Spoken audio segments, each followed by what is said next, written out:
Hola, hoy vengo a hablar de Extranjero. Se publicó en el 42. ¿Cómo describir este libro? A ver, este libro es como un dementor. Vosotros sabéis el bicho este de Harry Potter que te hace como y te deja como vacío por dentro, pues así es como te quedas cuando te lees este libro. Y como yo me quedado un poco así, pues me trae el análisis para hablar un poco de él. Este es el análisis. Aquí hay más. Cuando me estaba leyendo este libro no me estaba dando cuenta de que me estaba como vaciando el alma. Pasaron unos pocos días y fui a leerme el siguiente, este de aquí, me di cuenta de que no podía, que primero necesitaba analizarlo y como que soltarlo todo. Yo necesitaba pasar el luto de este libro antes. Este es Camus. Lo podéis llamar Camus o Camus, como queráis, en plan, está muerto. Da igual, no se va a enfadar. Lo que viene a decirnos este libro es que el universo es absurdo y las cosas pasan porque sí, no tiene porque sí.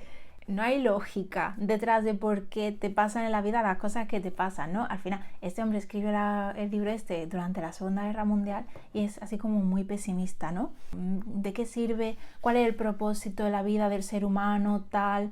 Y pues lo que te viene a decir este hombre es que el propósito en la vida que tiene el ser humano pues viene a ser el mismo que el que puede tener una lombriz de tierra, y que todas esas cosas como la religión, la justicia, la ética son cosas que nos hemos inventado nosotros intentando buscar un propósito, básicamente para que no nos dé un ataque de ansiedad cuando nos damos cuenta de que hemos nacido para morir.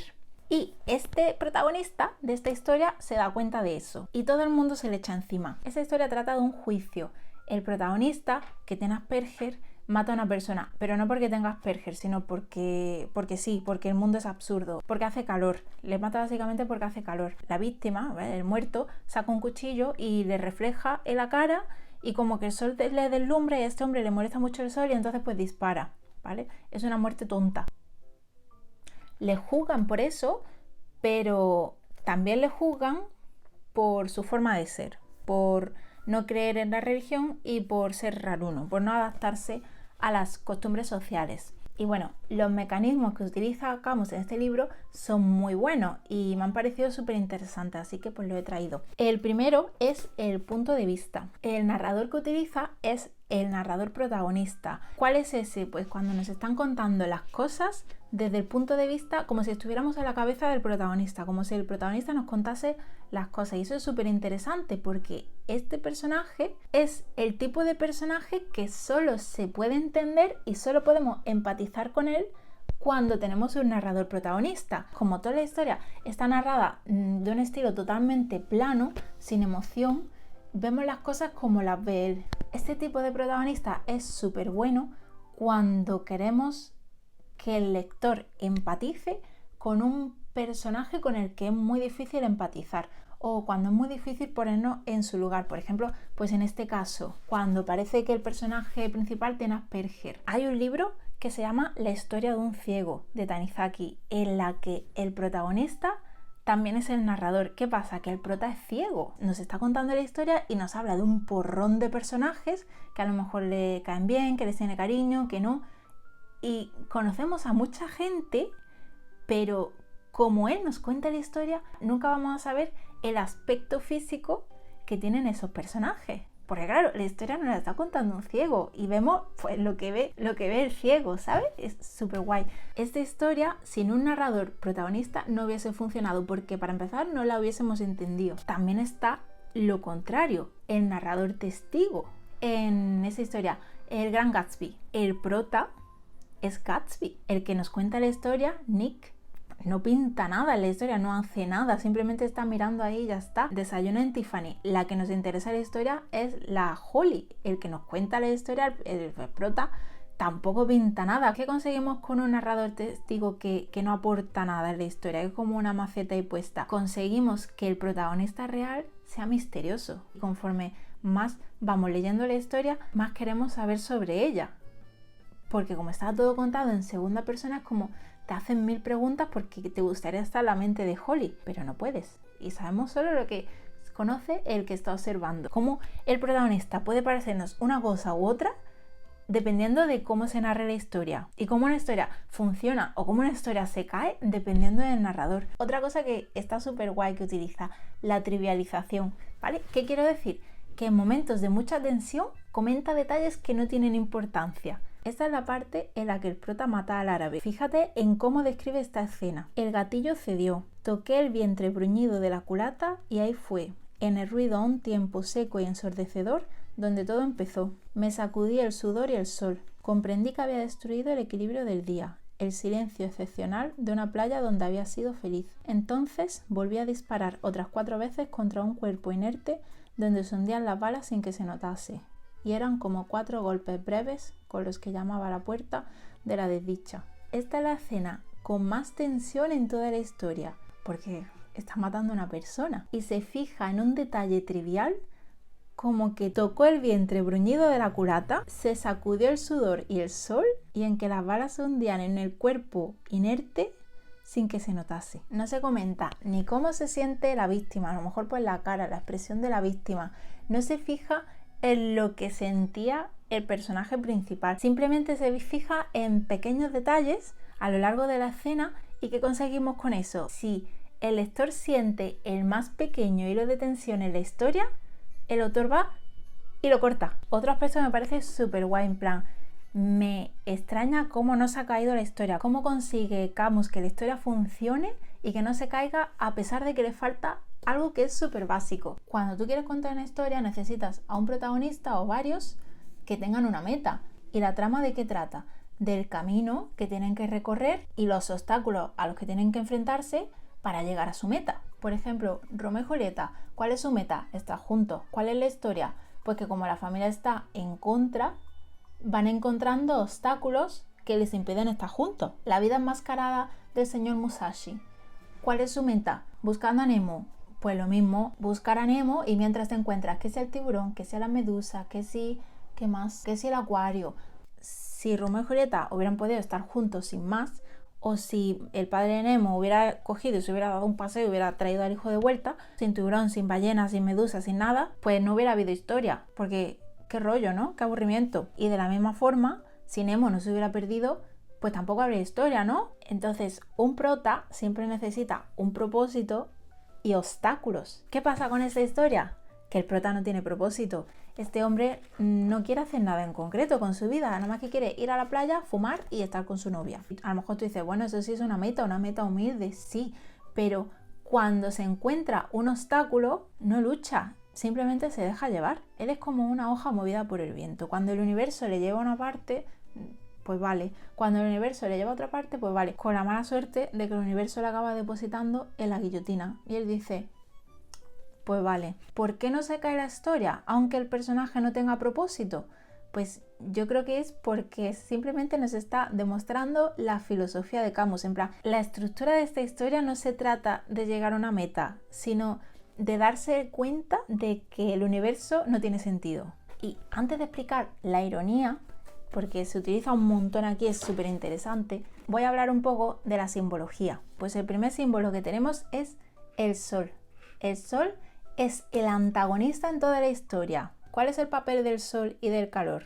Demostrarnos la influencia del mundo físico sobre los seres humanos. Las personas siempre intentamos diferenciarnos de los animales, porque un animal siempre se va a dejar influenciar por los factores climáticos y por los factores del terreno, del sitio en el que está. Por ejemplo, pues si hace frío, si hace calor, si llueve, si no llueve. Un caracol, ¿cuándo saca los cuernos? Cuando hace sol, ¿no? Los osos, cuando es invierno, hibernan. Las personas no. Las personas siempre hemos intentado que todas esas cosas no nos afecten. Aunque llueva, aunque haga calor, nuestro razonamiento sigue siendo el mismo y seguimos haciendo nuestra vida como si nada. ¿Qué pasa? Que este prota sí se deja influenciar por el sol y por el calor que hace, y de hecho acaba matando porque hace calor. Entonces él se refiere a sí mismo como una bestia, ¿no? Él es como el hombre bestia. Él sí se deja influenciar por su naturaleza animal, por su parte más instintiva, que es la parte de nosotros contra la que luchamos intentando hacer como cosas como crear una sociedad en la que cada vez estamos más lejos de nuestros instintos. Por eso es tan importante el lugar en el que ocurre la historia, en Argelia, porque si la historia no hubiese ocurrido en un sitio donde hacía tanto calor, no hubiera matado a nadie y no hubiera habido historia. Durante el juicio, todos tienen abanico. El prota no tiene abanico, porque todos están intentando alejarse de la naturaleza. Y el prota, aunque el calor le ponga de una mala leche tremenda y aunque no lo aguante el calor, no intenta luchar contra la naturaleza. Durante el funeral de la madre, todo el mundo está ahí con el abanico, dándose porque hace calor, tal, un viejecito que se desmaya y tal, y él no, él aguanta el calor. Él acepta el universo y el mundo tal y como es. Si el universo le trae calor, lo acepta. Si el universo le trae frío, lo acepta también. Otro elemento que es súper importante, el crucifijo. En la parte de la historia en la que está con el juez y el juez le está interrogando y le pone un crucifijo en la cara. Este crucifijo es el intento de la sociedad de olvidar que el mundo es absurdo, de buscarle un propósito a través de la religión. ¿Qué pasa? Que este protagonista es ateo y cuando le ponen el crucifijo en la cara y también cuando le visita a un cura, él dice que no cree en la religión y haciendo eso le está recordando a la sociedad que el mundo es absurdo y por eso le temen tanto, por eso le tienen tanto miedo, porque no se adapta, porque no sigue la corriente. Y no solo eso, sino que les está echando en la cara que todo eso que ellos tienen, todas esas normas que tienen, son inventadas, que hemos nacido para morir, que somos lo mismo que una lombriz de tierra y no lo aguantan. Normal, es que yo tampoco lo aguantaría si me dijeran eso, porque las religiones sirven para buscar un propósito en la vida. Tú cuando tienes una religión, pues no te tienes que preocupar de buscar un propósito en el significado del universo, porque ya tienes ahí una religión que te da la respuesta. Y para Camus, que él era ateo, pues todo eso es como la solución de los vagos. Él decía, búscate tu propio propósito y no te compres uno precocinado. Otro símbolo súper importante es la madre, y es que la madre representa la incapacidad del prota de esta historia para adaptarse a la sociedad, porque los padres son los encargados de hacer lo que se llama la socialización primaria. Nosotros aprendemos a estar en sociedad primero de la mano de nuestros padres. Y este hombre, nada más que empezar la historia, que dice, mamá se ha muerto hoy, o puede que ayer, no lo sé. Ya sabemos que la relación que tiene con su madre no es convencional, porque al final su madre se ha muerto y como que se ha quedado indiferente, le da bastante igual. Camus tampoco se llevaba bien con su madre. Y este prota no es que no quiera a su madre, es que no le ve sentido a celebrar la muerte como la celebramos nosotros, con los funerales y llorando y guardando el luto, porque para él es como, ¿qué más da? Si yo también me voy a morir algún día, en vez de perder el tiempo llorando, voy a irme a la playa y me voy a ir con mi novia y me lo voy a pasar bien. Y es un poco como el tema que tiene esta obra, la muerte. Vamos a pasarnos toda nuestra vida, también hay que entender que esa es una época en la que la religión tenía más peso, ¿no? 1942. Pero vamos a pasarnos nuestra vida pensando en el día que nos muramos y vayamos al cielo, o vamos a celebrar la vida, disfrutar mientras estemos vivos y ya se verá qué pasa luego, porque total, el universo es absurdo pensando en el cielo, en el cielo, en el cielo, si tampoco sabes lo que hay. A lo mejor no te gusta, a lo mejor existe el cielo y luego vas y no te gusta lo que hay. Y el último símbolo que me ha encantado es el mar. Si el sol es el antagonista de Mersol, del prota, el mar es su aliado. Cuando está en el mar, está contento, está feliz y se siente libre. Lo primero que hace después de estar cociéndose de calor en el funeral es al día siguiente irse a la playa. Pero el sol en esta historia es un antagonista súper bueno, es mejor que Voldemort. ¿Y qué hace? Se alía con el mar y se lo lleva a su terreno. Pensé que bastaba con darme media vuelta y se acabó, pero toda una playa vibrante de sol se me agolpaba detrás. La quemazón del sol me llegaba a las mejillas y noté que unas gotas de sudor se me acumulaban en las cejas. Era el mismo sol que el día que enterré a mamá, y como entonces, lo que más me dolía era la frente, y todas sus venas me latían juntas bajo la piel. Por esta quemazón, que no podía seguir soportando, me moví hacia adelante. El mar acarreó un hálito denso y ardiente. Me pareció que el cielo se abría cuán ancho era para dejar que lloviera fuego. Todo mi ser se tensó y crispé la mano en la pistola. Buenísimo. Este libro es una obra maestra, de verdad.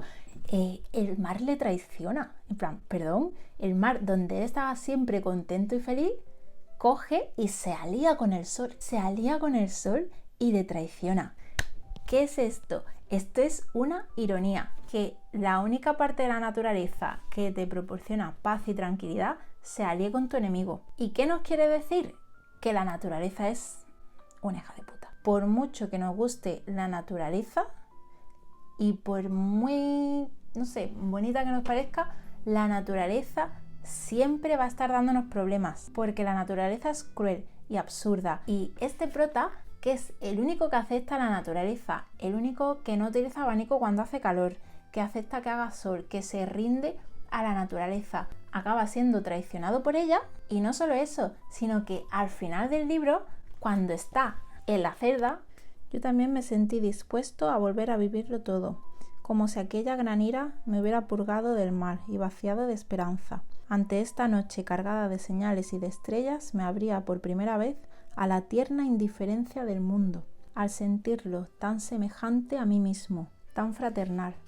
Por fin noté que había sido feliz y que seguía siéndolo. Al final, este prota tiene su momento de iluminación cuando está en una celda y cuando no hace calor.